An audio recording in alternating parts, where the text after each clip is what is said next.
Hello, and welcome to another episode of My Brain Está Spicy, the podcast where two overthinking, sometimes anxiety-ridden friends spill on their highs and lows and the craziness of navigating mental health in our daily lives. We are your hosts, Melisa and Christy. I'm Christy. She's Melissa. And as always, we are going to be talking about the beautiful chaos of life with spicy brains and inject this safe space with as much humor and our unique sazon as we can. So get yourself comfortable, grab your favorite drink or three, because it's sure to be a super fun time. And just so we're clear, everybody, we are not medical professionals. The views and opinions that we are going to share on our show are for informational and entertainment purposes only. We are not doctors, lawyers, or financial advisors. If you need expert advice in any way, shape, or form, please seek out the proper qualified professionals. Seriously, go to therapy. And with that, here we go. I am as Latina as they come, and I am not defined by anybody's definition of Latina. I don't actually sit in a definition. I walk in my world happily and confidently. Hello, everyone, and welcome back to My Brain Está Spicy, your haven for unhinged, overthinking, anxiety thoughts.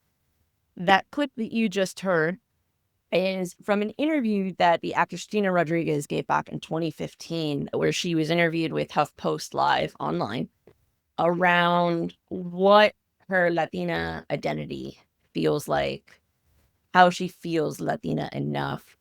And that's what today's episode is going to touch on. It's something that Christy felt very strongly about. And when she first presented me with this idea of talking about our Latina identities individually, what we see, how we handle it, that interview with Gina just like instantly popped into my head. And we'll definitely include it in the show notes because I highly recommend it as a full listen. It's about a 3-minute video. And she really touches on some really good complexities around what her experience about figuring out her identity, not just around how she looks, how she sounds, but also examining the Latino community in general and how many different variations of essentially Latinidad there is in the Latino community and how each country, each micro community has its own microcosm of an identity and how everybody navigates it. Even Christy and I, both being Cuban, still have our own experiences having grown up in Miami in very different Hispanic households. So that's what we're going to talk about today. And Christy's going to drive us with some cool prompts that I'm looking forward to. And we will kick it off. Christy, I turn it over to you. Yay. So this has been something that an episode idea that I've been thinking about for probably since we started this podcast, to be honest, because it's something that causes me and a lot of people I know down in Miami a lot of anxiety. It's a common struggle that I think first generation, second generation, even third generation Latin American, Hispanic American, however, whatever the label you choose, it's something that we all contend with, whether we want to or not. So for me, before anything I want to set down, I want us both to kind of define what we see as Latin or Hispanic or whatever. Because I want to illustrate how different, even though we do have similarities, we went to the same high school, our parents came from the same country, being Cuba, we were around most of the same people, around pretty formative ages, same religion, same, a lot of the same, but even that, you can come out with completely different experiences based on your lived experience. So that being said, Melissa, how would you define being Latin, or what does it mean to be Latin? Like, what are the benchmarks for you being Latin? Benchmarks, that's a good word for it. So funny enough, I've actually never thought about this in depth. And I tried to not think about it too much so that you would get like my honest feedback as far as like why I don't think about it, right? I think the reason for me why I don't really focus on like what is Latina to me is because it's just it's literally just who I am. It's how I was brought up to just identify I'm Hispanic American. And that means I've got Hispanic parents that immigrated here to the States, but I'm American born. You know, I speak English. Spanish is my second language. I also don't think in Spanish. I actually think in English, which is why when I speak Spanish, a lot of the times I do direct translation. So it doesn't always come out right. Same. But it's something that I am. Like when people ask me, and this most often happens when you're obviously in a very Hispanic neighborhood or a Hispanic community, which Miami basically is. Like it's just a hodgepodge of all the different Latin American countries. And people will start talking and they're like, oh, what's your background or what are you? I'm like, oh, I'm Cuban. Like, I don't say Cuban American. Like, I will say I am Cuban because both of my parents were Cuban. I identify as Cuban. Yes, I'm American, but I identify as Cuban. Like, it's just kind of ingrained in me in that context. As far as what being Latina means to me, and what those benchmarks are, if you have Hispanic heritage, you're Latino, or you're Hispanic, or you're Spanish if it's from Spain, right? Like it just is. I think the fact that it's so fluid and easy for me is because I'm not the type of person, or I try to not be the type of person that is judgmental of anybody's appearance or ethnicity or anything based on how they present themselves. I think that's why it's like it's never been something that I don't identify in any way, shape, or form. It's just like Gina says at the end of her statement in that clip, she's like, it's like it's just is. I live in my world and I walk in it confidently. Like that's just how it is. Does that make sense? Yeah, I admire that. I'm jealous of that because my story is very different. Have you ever been made to feel like you weren't Latin enough, or did you ever question your own Latinness, Latin degree of Identity? Latinness? No. Yeah. I'd question it. No. Have I been made to feel slightly uncomfortable or funny about it? Yes. And I still have those moments today. I've got two examples and then how the ongoing. So the first example was actually when I was in college. I gave myself this title, and thinking back on it now, I'm kind of ashamed that I gave myself this title. I used to call myself the clearance Cuban. Because I know. Let me explain. Okay. I called myself the clearance Cuban because I've got the lighter tan skin, right? So I don't burn. I tan really well. Great. I got the big boobs. It is what it is. I own it. Was born with them. They are real. I have no ass. Same. I have no ass. It's like that's okay. A lot of us don't. Everything was given to me up top. So I used to make that joke when I was in college. I don't even know why this came up. But that was my joke back then. As in like clearance bin? Like yeah, because I only came with part of the physical attributes that most Hispanics come with. Yes, you're welcome. Oh my God. She's dying of laughter, people. Wait, so this is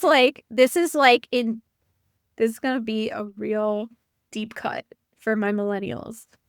So in Jingle All the Way, when Arnold Schwarzenegger, the Christmas movie, have you seen Jingle All the Way? Oh my God, way to throw it back. It took me a hot minute to figure out what you were talking about. Yes. So that he was searching. The whole movie is he's searching for what's the name of the toy? It's something man. Turbo Man. He's searching for Turbo Man. And at one point he gets he tries to make a deal with some like mafioso people who like do like a black market of toys. And the one that he gets is like the Spanish version, like, soy el hombre de turbo. It just made me think of like the current clearance version of Turbo Man. Anyway, I'm sorry. That was a tangent, but go on. No, but it works to associate why I said that. So that was my first example.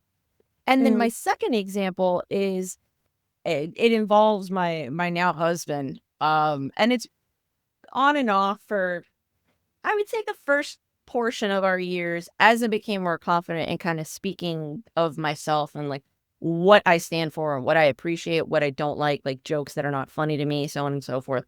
And that became one of them where I started to like, you know what, I really don't appreciate like sometimes not necessarily him, but like some of our friends that I met through him, right? I adore them. I'm not saying in any other way. But it's like they all came from very, very Hispanic family households.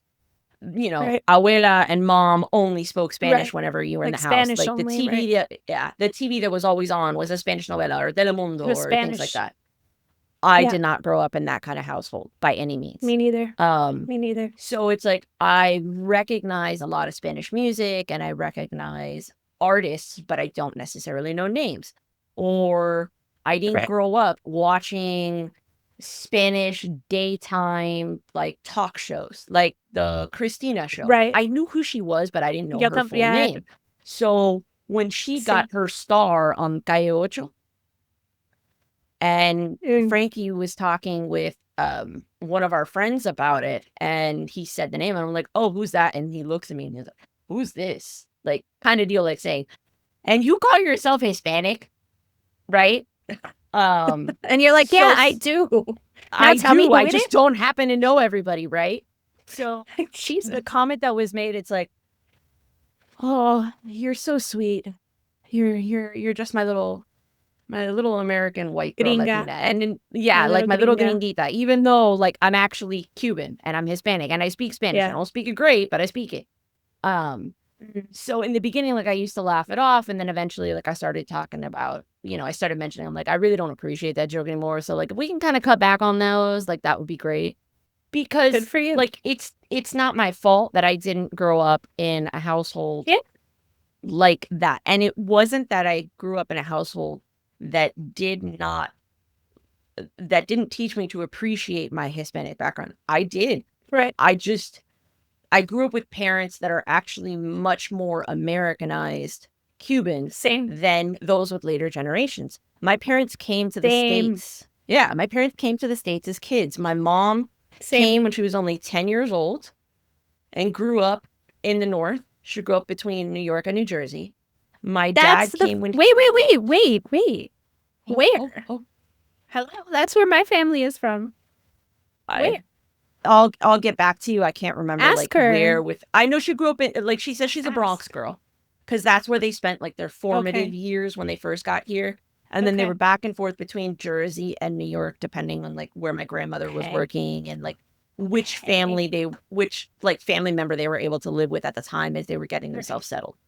My dad came when he was 6 on the Peter Pan flights, right? Was only in Miami for a couple of months and then lived in Puerto Rico. So my dad grew up actually a lot interesting detour. Yeah, Hispanic immersed than my mom did in that sense. Right. But it was a different kind of Hispanic. It was Puerto Rican. Right. It was Cubans living in Puerto Rico. So my dad identifies as Cuban. Absolutely. You ask him and he tells you he's Cuban. But a lot of his language is still influenced by having grown up in Puerto Rico, elementary, high school. He did college in Puerto Rico, right? So as a result of how they were brought up, we were brought up much more Americanized. But they still spoke Spanish to us. I learned it as a language. So my mom, for my parents, it's just my brother and I.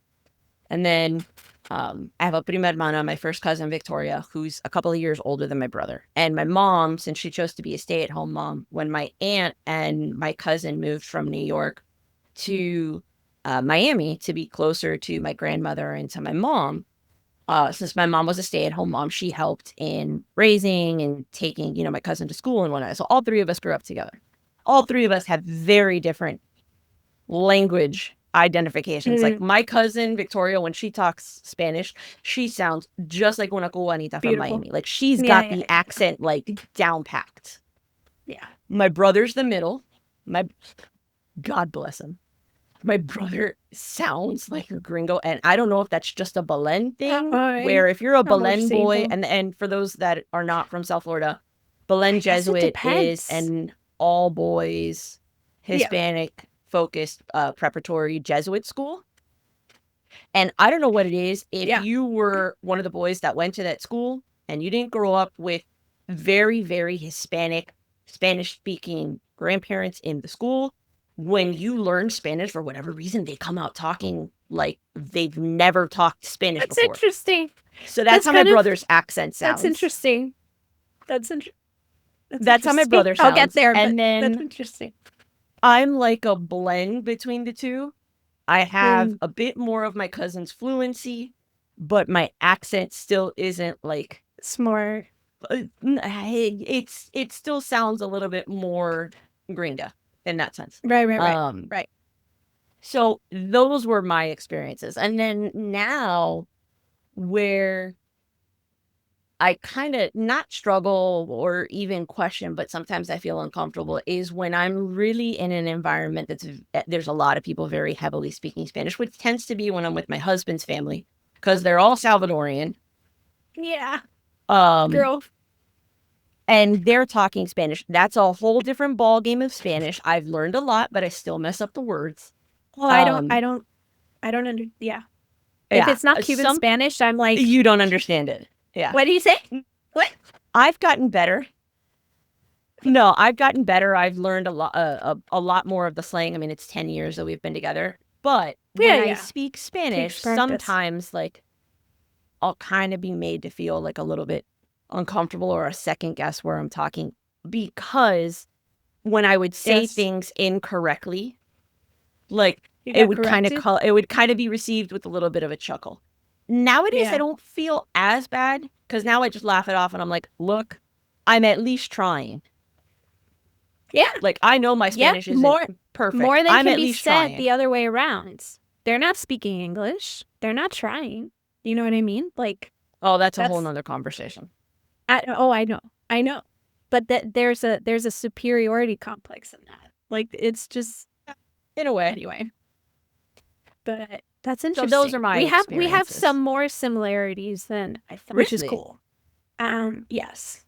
And you'll see why. Do explain, because you have a Cuban abuelita that lives in your house. I don't. So well, no. So that is temporary and only because she happened to be visiting and got sick while she was here. So she will be leaving, and she is counting the minutes. Let me tell you, my 86-year-old grandmother is counting the fucking minutes to get away from my parents. It has been. My grandmother's very independent. She is, she's just a matriarch to, she's candela. Like that's all I can, that's the only way I can describe her. Like she's just such a powerhouse. She dances to the beat of her own drum. Oh, she tells the drum what to do. Like she's her own powerhouse of a person. And she is dying to go back home. So, I guess I'll begin at the beginning.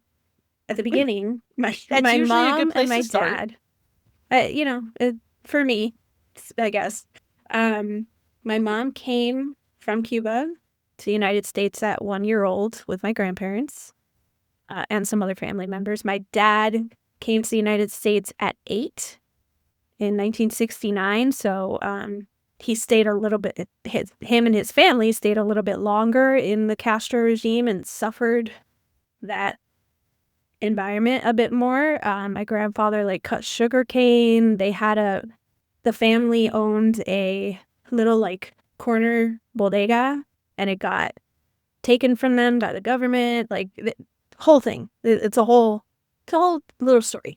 Anyway, both my mom's family and my dad's family, they apparently, I think they grew up near each other in Cuba, but they didn't know each other then.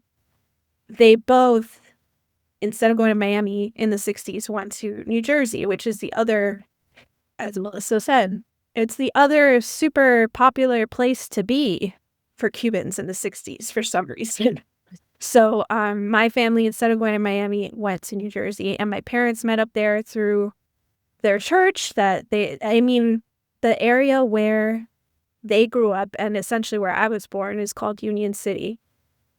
And it's a very small but very dense community, and that's where my grandmother still lives.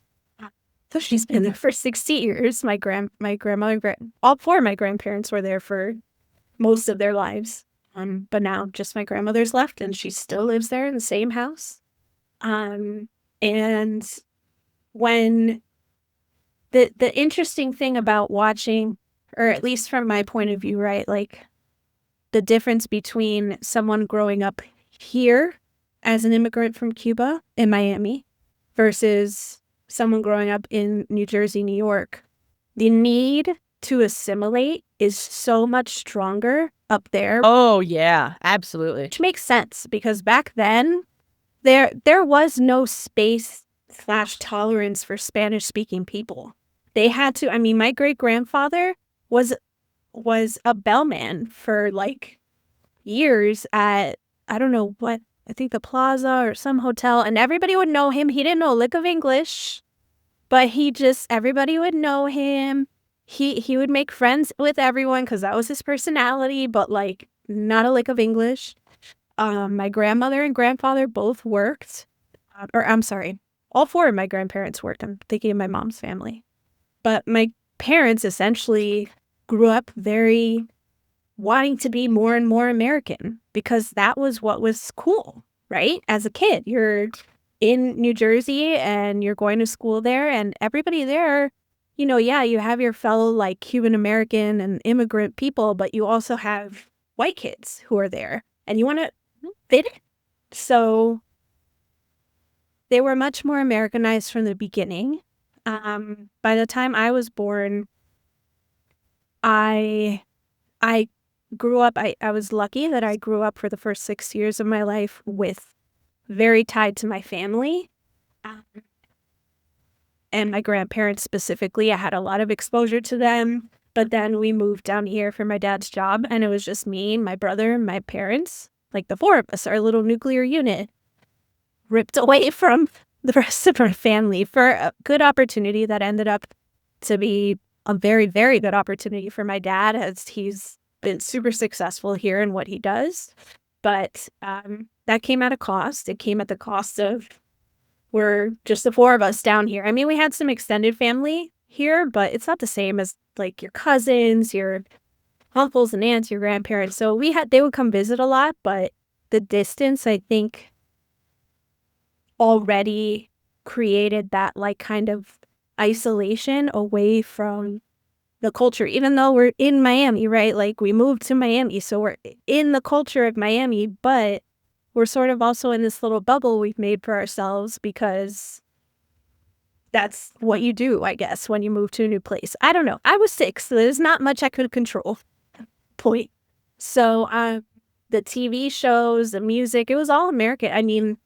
My dad taught me everything music-wise. I played my first video games with my dad at 4, like the NES, the Star Wars I watched with my dad over and over. Like I was exposed to all American things because that's what my parents liked, because that's what they deemed as important, because that's where they grew up. So then when I came here, and I think as I started growing up and realizing, you do like group projects with people and you go to their houses and you see what their families are like and their lives are like, and they're cooking rice and beans and picadillo, and my mom does not really cook that stuff. Like she can, but she didn't really like to.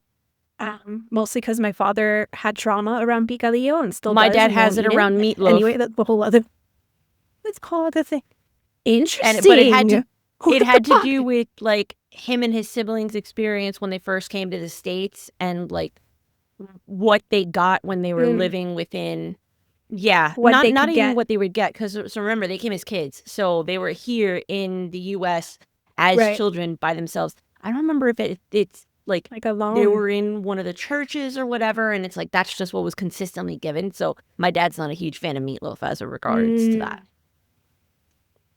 That's fair. And yeah, so it's interesting when you start learning about your own parents' trauma and you're like, whoa, Yeah. like, maybe you should go to therapy. But anyway, whatever.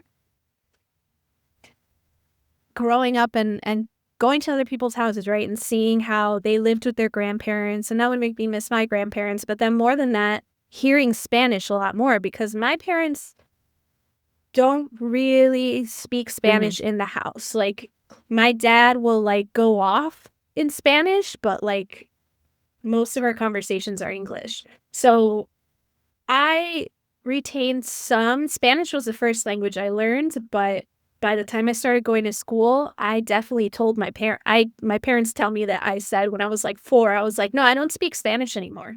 I only speak English because, again, you as a human being, your need, your want is to belong, is to be a part of the group. And especially when you're little, you only have those base instincts. That's where you're gonna base everything on.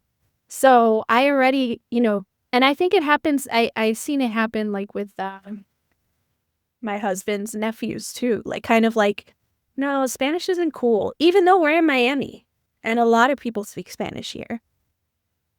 It's not seen as like cool necessarily, or maybe it is now a little bit more, but when we were growing up, I don't think it was. Like it was something people spoke at home. But not out with your friends.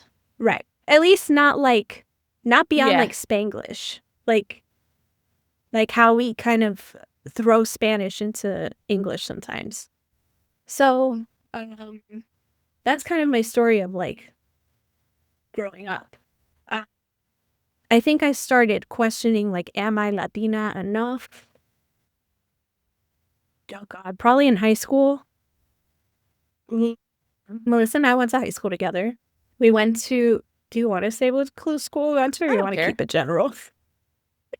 I don't know if it fucking matters. We went to an all-girl private school, and it's very Miami, is the only way I can define it. Like, it is so upper middle class, like, I don't know, Miami, like Cuban American culture. Like it's a very specific culture. I think the private schools in South Florida are in and of themselves a very specific culture. And then each of the high schools carry their own identities as well. Have their own little. That is true. And my brother and my husband went to Belen. So same.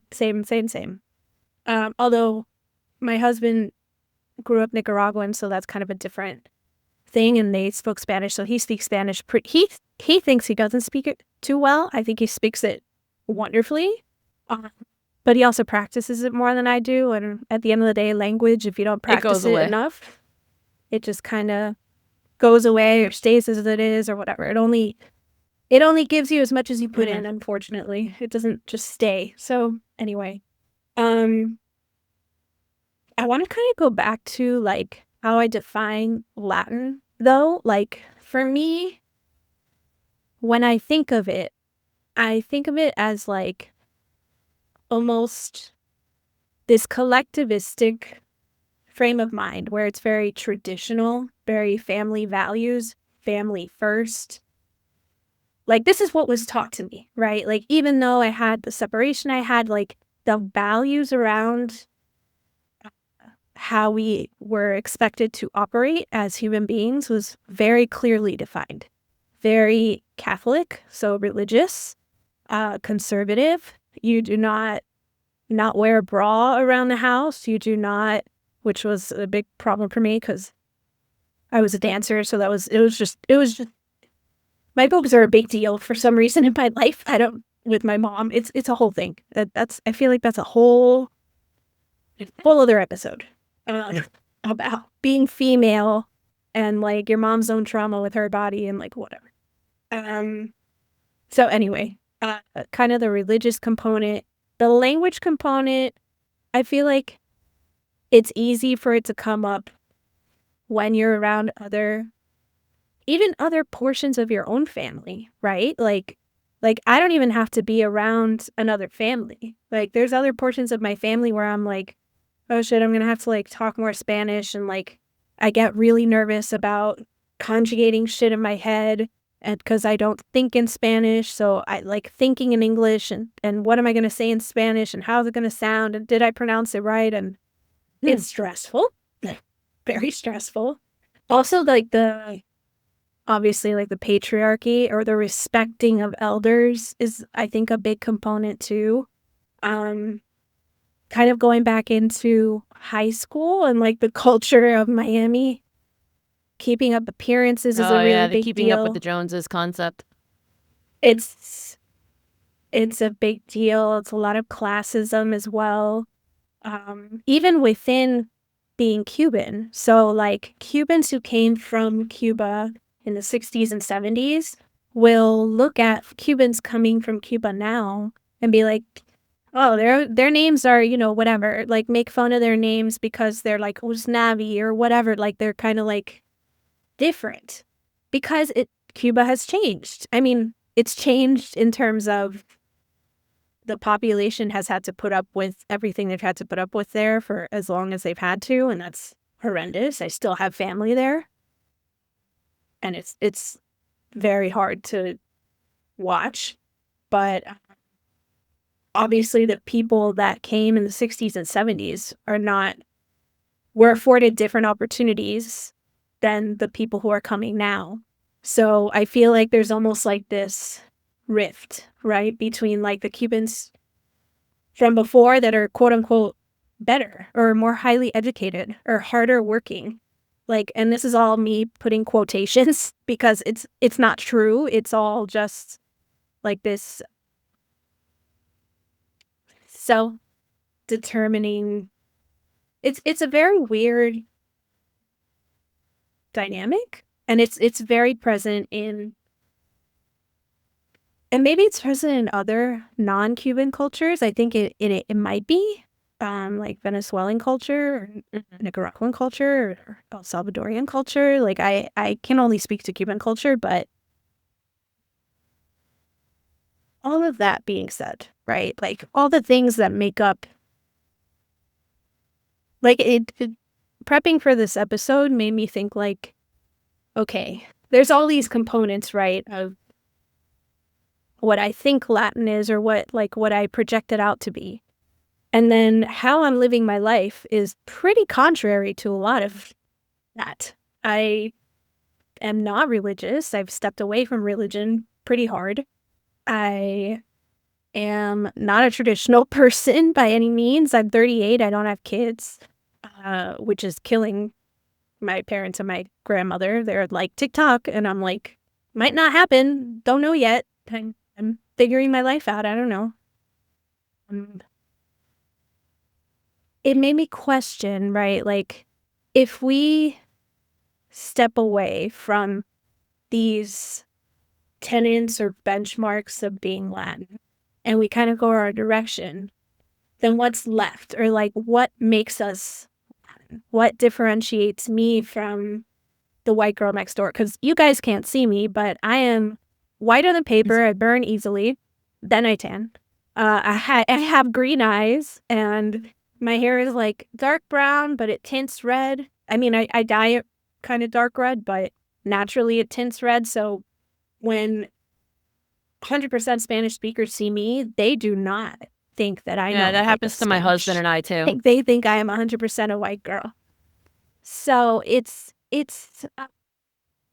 and it sucks having to like define or like defend yourself as like, no, actually I have the background, I guess, but my language isn't as strong, and it's also, to me, my mother, right, who was born in Cuba and is fluent in Spanish, and like she puts, when she's filling out a form, like when it says put your race, she puts white. I put Hispanic.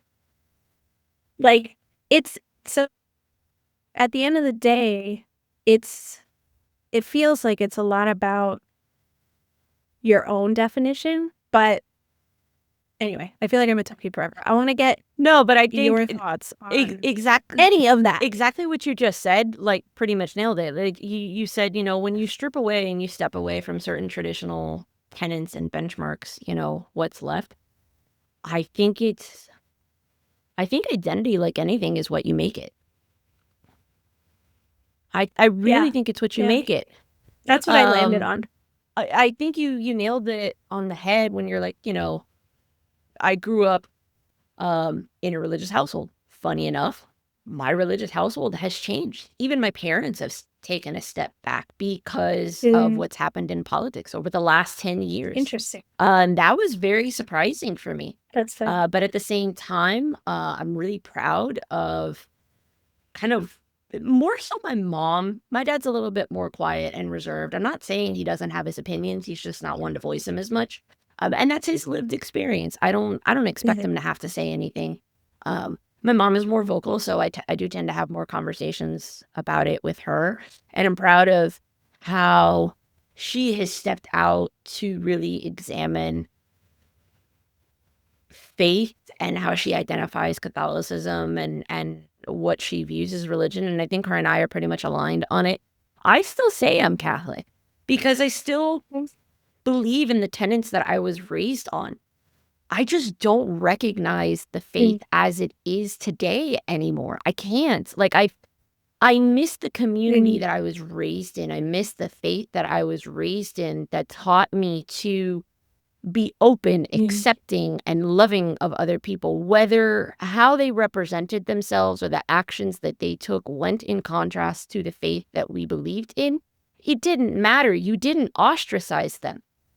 It's just, they are who they are. Those are the tenets of our faith. You forgive and you move forward, and you live by example.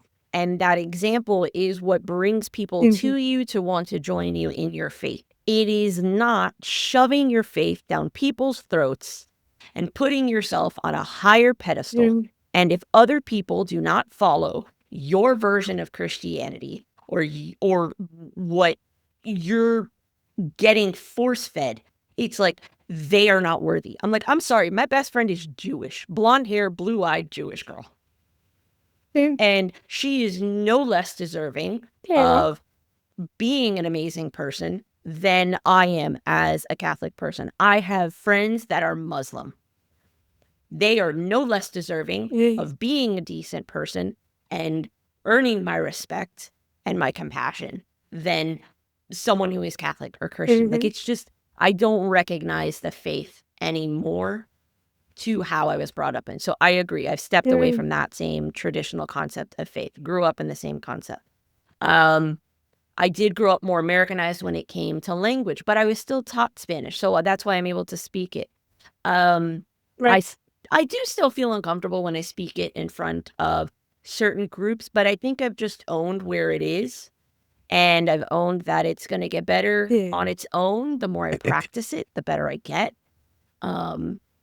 It is what it is. The concept of tight-knit family totally resonate.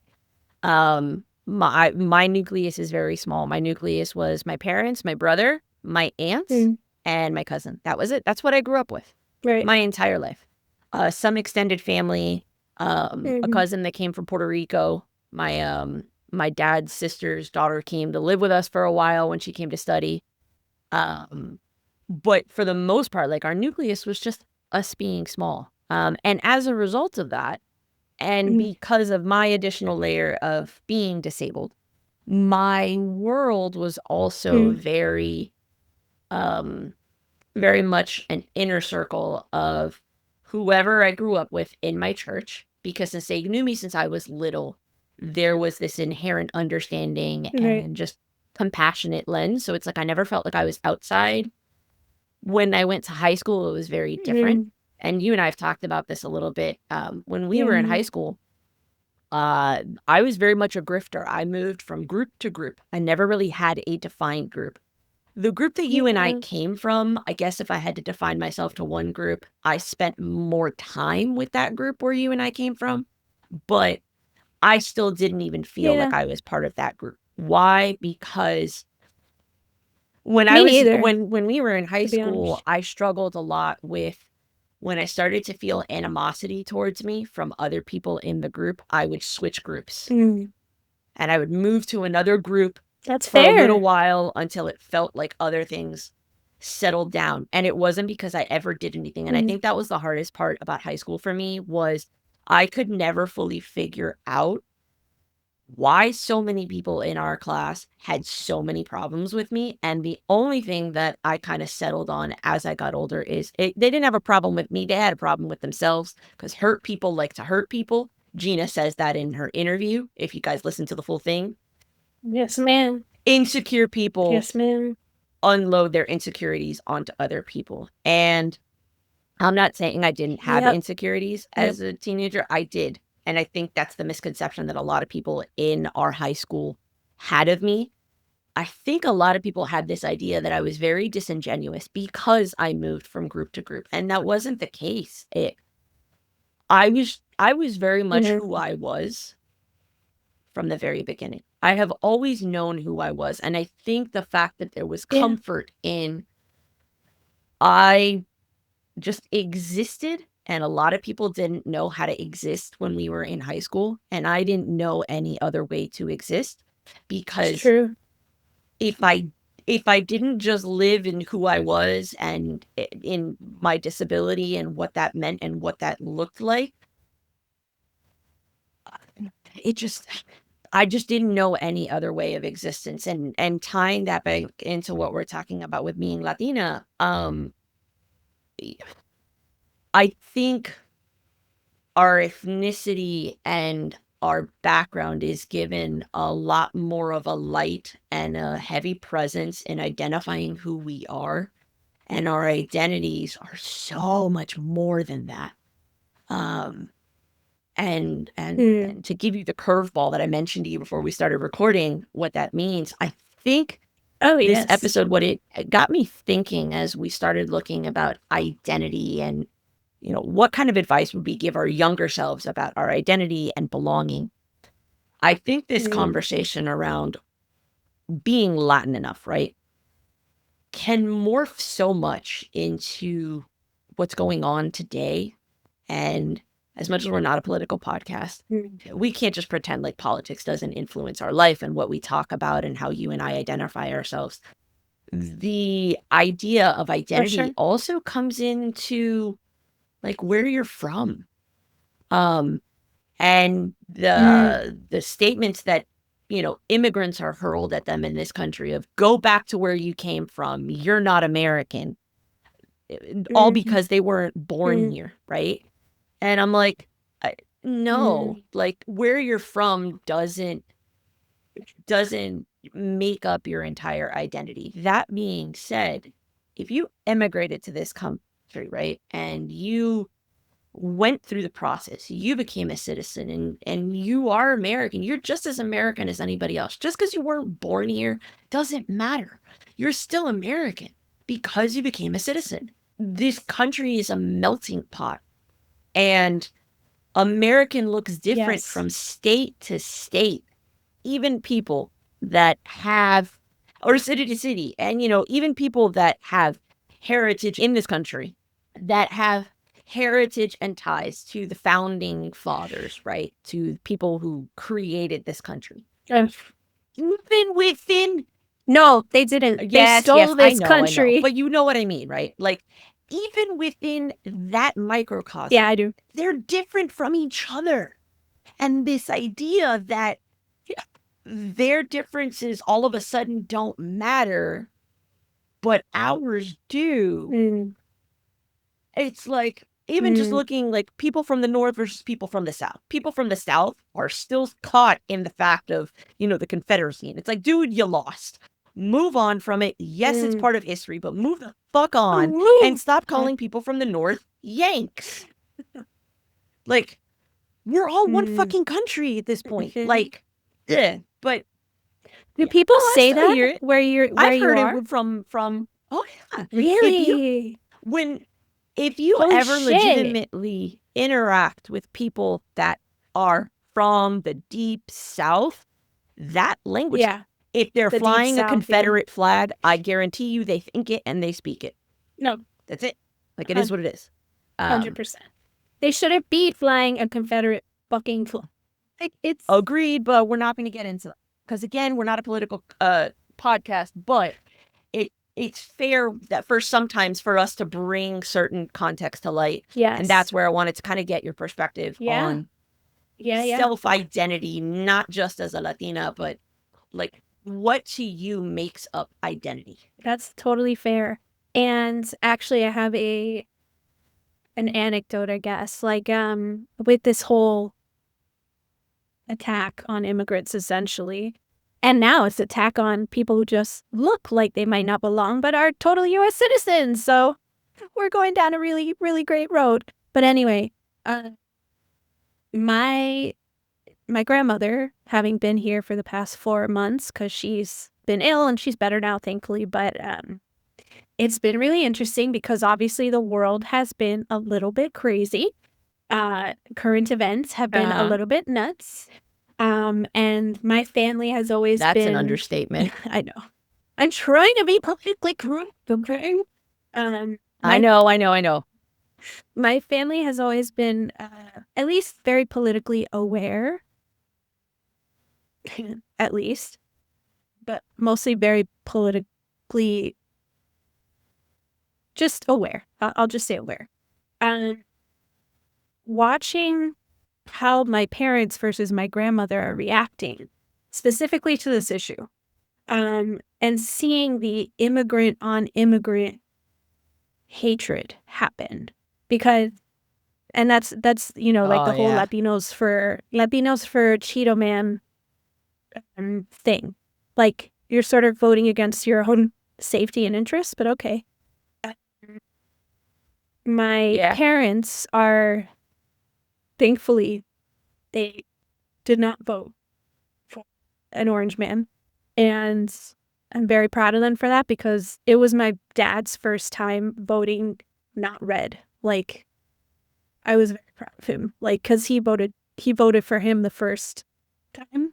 And I had a lot of issues with that. But now the second time he didn't, because he was like, yeah, no. And he's just been having a shit fit about everything.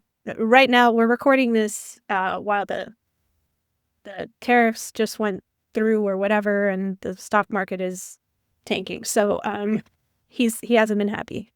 But my grandmother has been more of the immigrant on immigrant hate kind of thing. Well, it's those Mexicans that are coming from Mexico and they shouldn't be here. Or it's those people coming across the border. Bitch, you came to this country at 20 from another country, and you only succeeded in this country because of democratic policies. Like, let's be so for real right now. I mean, I love her, but it's racist. It's just racist. So you touched on something. If I can interrupt real quick. You touched on something that I actually posted about this a couple of weeks ago on, funny enough, LinkedIn. Cubans in the States that came in the 50s and 60s. There was they do not realize there was an entire movement to create this assimilation of Cubans coming into the U.S.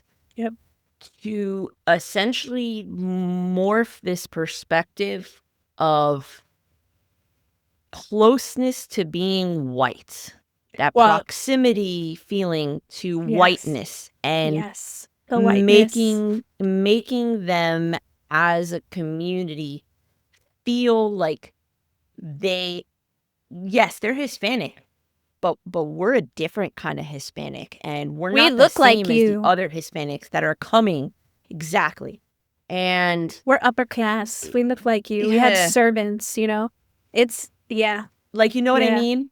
So there was an entire movement by again, we're not a politics podcast, so Oh, it's very whatever. tough for me to be able to talk about this without calling it into place. It's history. It's history. But there's an article. I know. History. I know. There's an article, and I'll share it in our show notes, folks, that a gentleman that I follow on LinkedIn wrote about that, essentially that dichotomy and that disconnect that Cuban Americans from that period have towards, not all.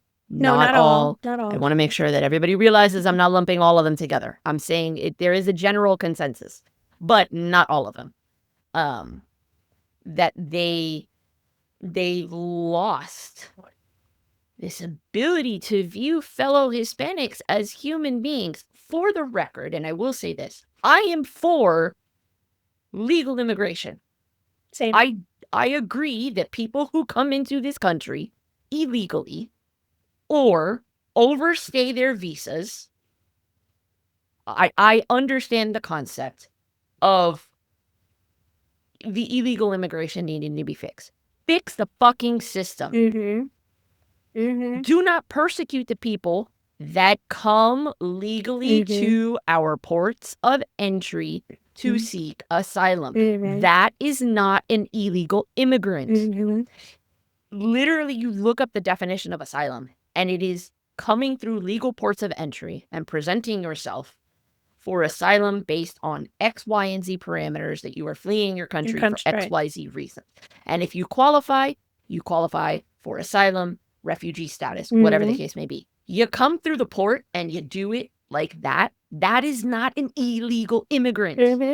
That is different from a person who crosses the border jumping a fence. I understand that concept of those people needing to follow the rules. I am a person of rule. I agree with that. I'm not wrong. I don't disagree with that concept. That is not the same thing as the people that come through the right way, seeking asylum to come to the U.S. for a better life because they're fleeing issues in their countries. That's not the same thing.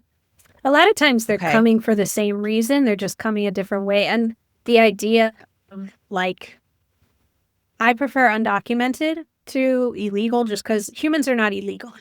Like, they're humans. And they're I get your point. Jumping a border because they're fleeing a cartel or they're like, it is life or death for someone to do that.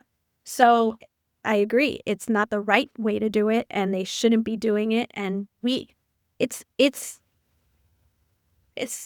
our fault for not having the right systems in place. I like, exactly. I don't blame and this them. falls on both parties. I do want to say this. And I do want to say this with regards to the system.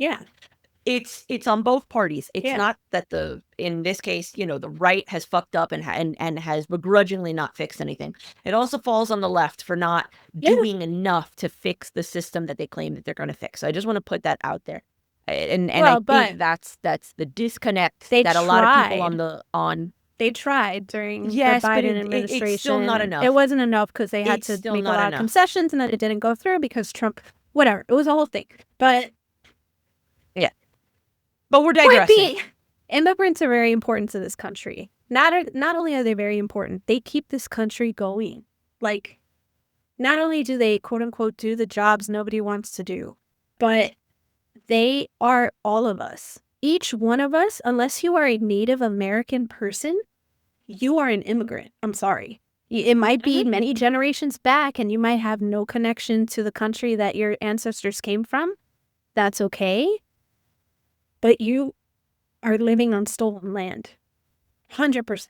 And the idea that someone is worth less and deserves to be put in a prison in Ecuador, like, I cannot. Like, the hypocrisy of having immigrants sell out other immigrants and then get angry when the right, quote unquote, right or wrong immigrants get detained.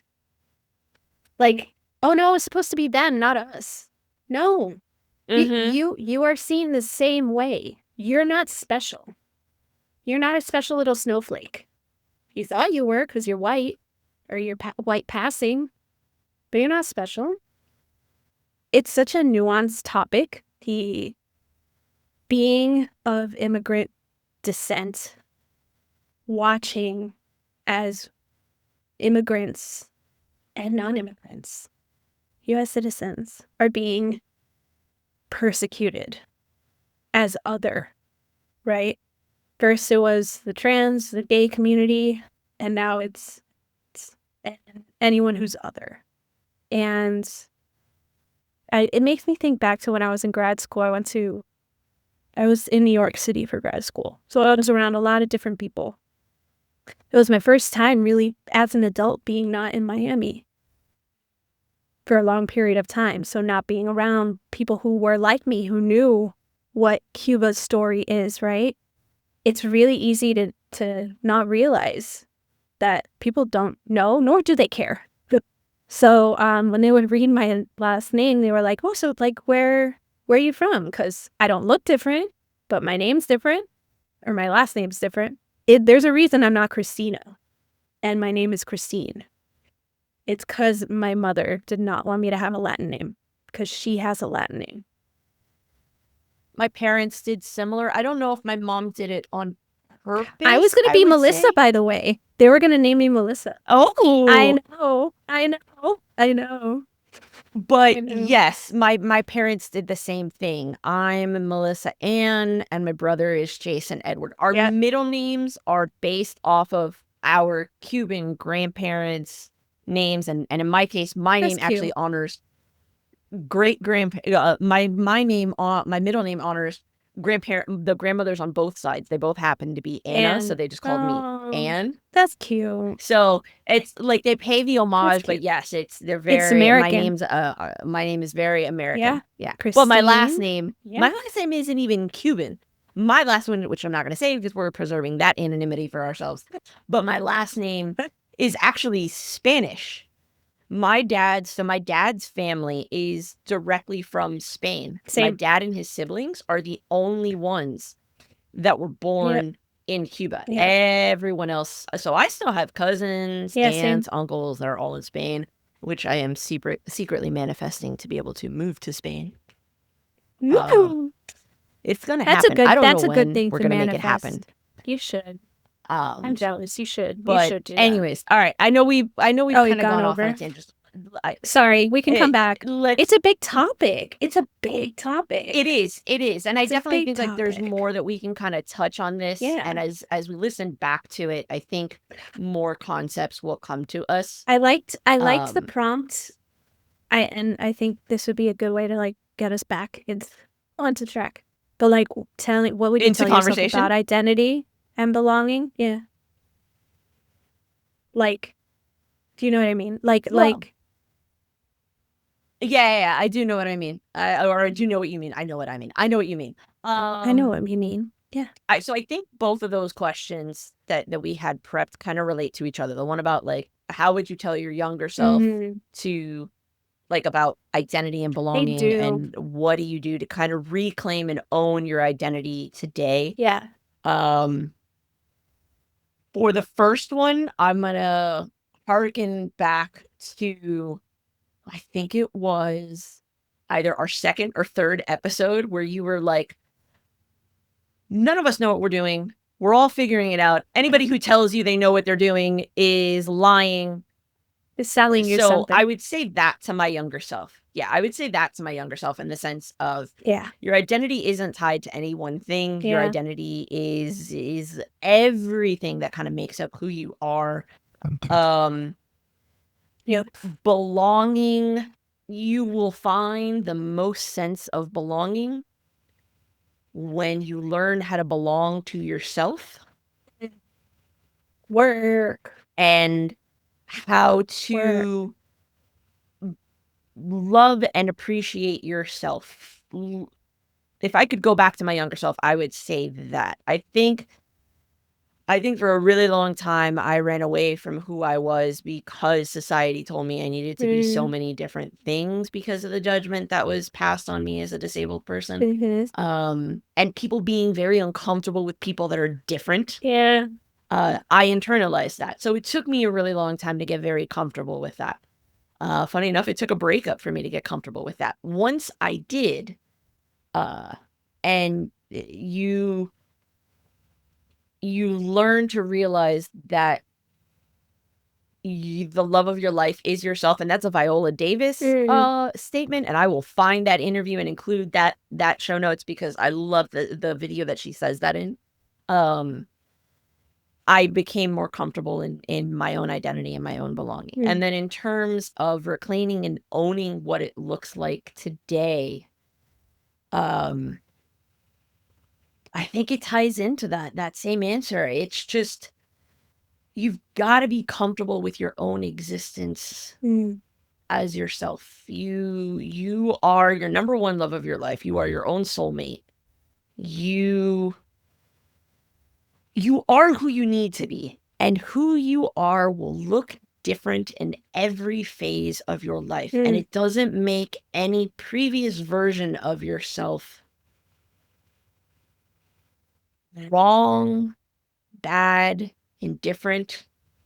It's just who you were in any moment is who you needed to be in that moment. And you just morph as you go, which I definitely want to do an entire episode just on that, because I have a poem that I'd like to associate with that concept, and it ties into what you wanted to talk about regarding like body identity and how the women and the men, because even our fathers play a role in how we identify and see ourselves as well. I've got a poem that I'd love to associate to that episode. So sneak peek on that moving forward. So that would be how I would answer those questions. What about you?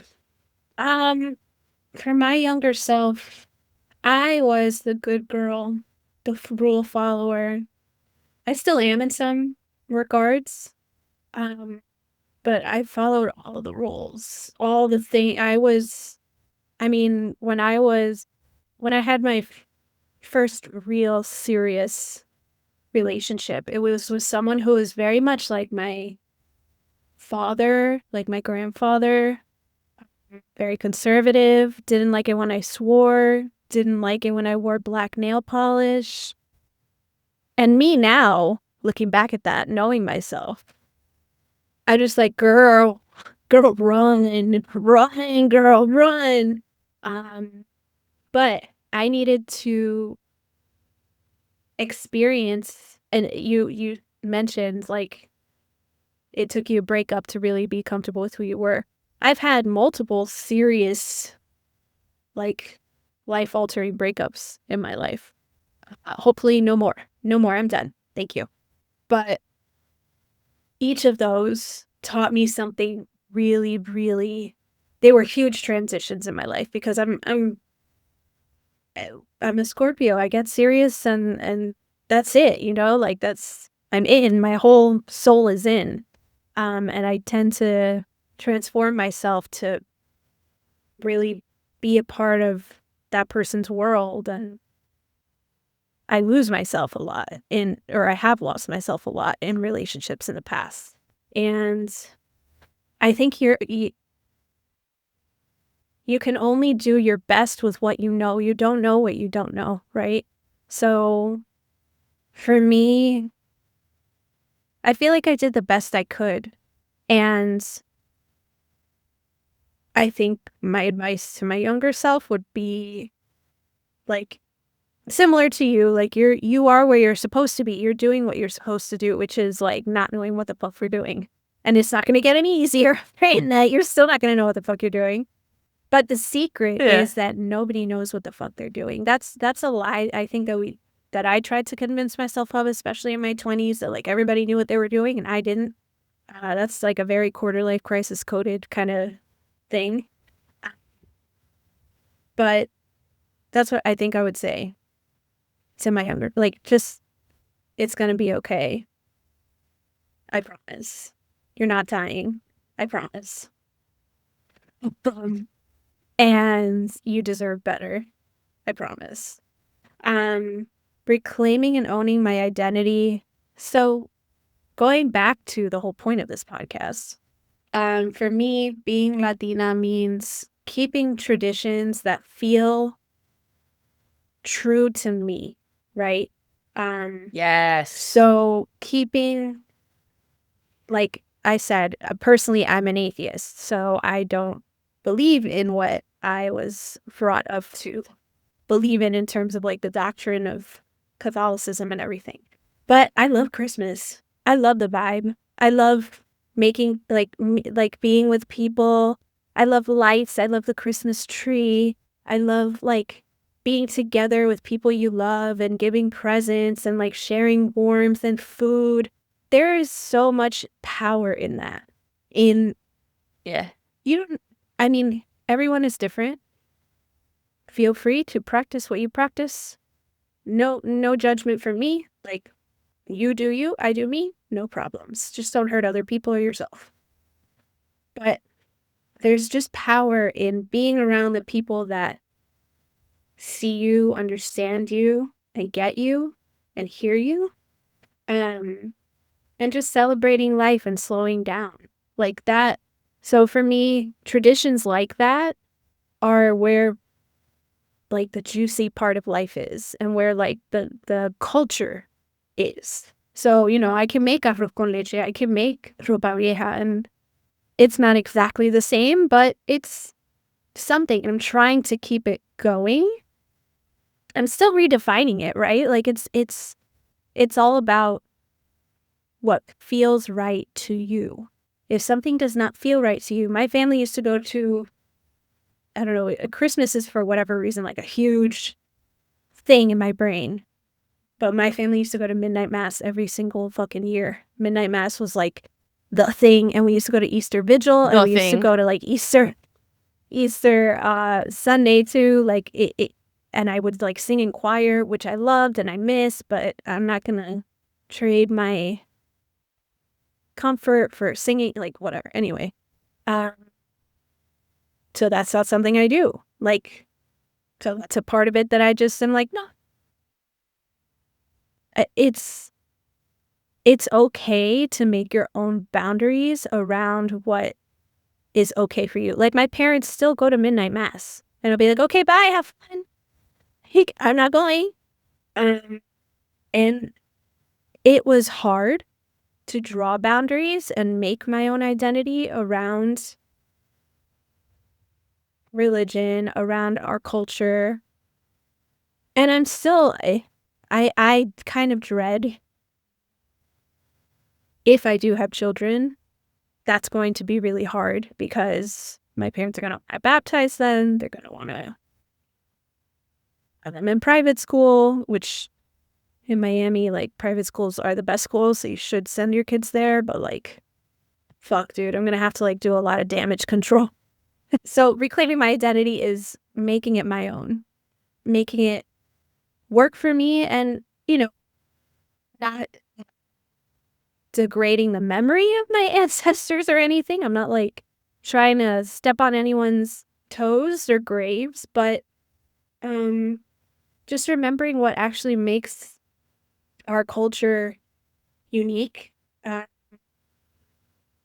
big part of it is the big word of the year, empathy. A big part of it is empathy, is caring, is creating community, is being there for other people, is just giving a fuck about other people. So I'm going to keep doing that. Like that's hard enough in this world, I think. We don't have to get caught up in whether we're conjugating the Spanish, word the right way. And if you have a family member or a whatever, someone that you're around that maybe refuses to talk English with you and only talk Spanish to you, you don't have to interact with them. You can walk away, like protect your peace, protect yourself. Do what feels right to you. There's so much about the Latin culture that is wonderful, but there's also things that we are allowed to grow away from. And you're allowed to say, no, I'm good. Just don't have the conversation. Just be like, okay, walk away. Like protect your peace, do what's right for you. That's what's helped me. Anyway. No, I got it. I think it's also both of our answers, I think, again, like anything, are a good representation of what you mentioned before, where we could come from very similar communities, be part of each other's very formative years, and yet our experiences are still very, very different. Yeah. I think the idea of embracing differences is what's been lost, Mm, especially within the Hispanic community of late. yes. And Yes. in general, or people trying to say that, oh, we can't have conversations with people that are different from us, It's very everyone turns tribal. it into an argument, and it Very is very tribal. tribal, and I think it eliminates the idea and understanding that a difference of opinion is not the same thing as a difference of morality. And that's where, reclaiming our own identity and what you said, keeping yourself in the spaces that feel comfortable to you, um, is what matters most. But anywho, Yeah. thank you all for joining us on today's Longest episode. about. Is this our longest? It might No, be. actually, last the episode. job one was longer. Yeah. The last episode was longer. But it's okay that these keep getting longer. We're tackling deeper and deeper conversations, and Yeah. I think it just speaks to how we grow on this podcast. So True. I'm here for it. And we hope that you all are going to want to stick around for the ride. Thank you for joining us in today's conversation. Yes. If you've liked what you've heard today, like always, like, comment, follow, and share. We love to welcome new listeners to the show. If you've got any input that you'd like to give us, you want to interact with us, you can email us at thespicybrainpod@gmail.com. And you can also find us on Instagram at mybrainestaspicy. We hope you have a wonderful week. Keep remembering to choose kindness and loving yourself. And may your brains be just a little bit less spicy. And your tummies too. Hey there. Thanks for tuning in. We appreciate you hanging out with us on this mental health ride. If you've enjoyed this episode, don't forget to like, follow, comment, and share My Brain Está Spicy with your fellow overthinkers. Because the more, the merrier in this spicy brain club. If you're curious about any of the hacks or products we've mentioned, check out the show notes for links. We're not sponsored by any of these, though feel free to call us. We just love them so much, and we think you might too. Catch you next time, and until then, may your brain be just a little bit less spicy.